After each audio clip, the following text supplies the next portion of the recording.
quest was to make the great American Pinot Noir and to make a world-class Pinot Noir. Quality has always driven everything. And I felt if I was going to make Pinot Noir, then by gosh, it better be as good as Burgundy and hopefully better. So I studied a lot, talked to a lot of people. We tried a lot of experimentations, many different things in terms of winemaking, grape growing, all of it. Went up to Oregon, tasted a lot of wines, and looked at a lot of vineyards, and began to understand that this climate and the soils here was really something unique.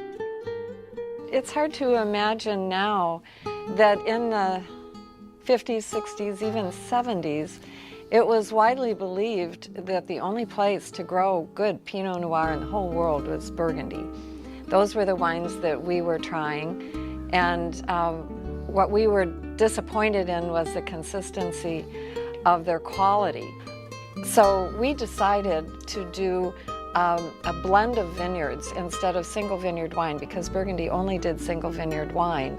And when you put all of your fruit from one vineyard together and that's it, you are going to have inconsistency vintage to vintage. So we decided that someday, when we had our own winery and vineyards, we would have more than one vineyard at different elevations with different clones and rootstocks.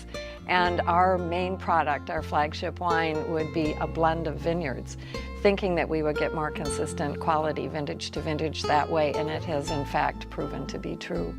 I came out and became a harvest intern in the winery. Everything we did was by hand. We hand sorted on a sorting line all of the grapes, which was an unusual thing to do in 1990 for any winery. And we did all the punching down by hand. When it came time to put the wine in bottle, we hand bottled, hand corked, hand labeled everything. Very labor intensive, but it was a great learning experience, and every year thereafter we continued to do it. We did not actually hire an employee of our own until 1998.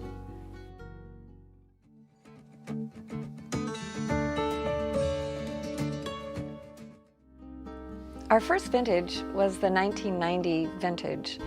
And we were talking with winemakers in Oregon, and they all said that when we got ready to sell that wine, we would be selling most of it, almost all of it, 95% or more of it in Oregon, because there wasn't a market for Oregon Pinot Noir anyplace else.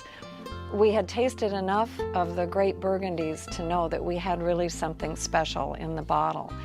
And so, against the advice of everyone, we decided that we would bring our Pinot Noir to a national market. When we tasted the wine, we knew that it should have a national, perhaps even an international following. We went to New York, to Boston, to DC, to Chicago, to Minneapolis, and we ended up selling all but, well, more than 95% of our wine outside of the state.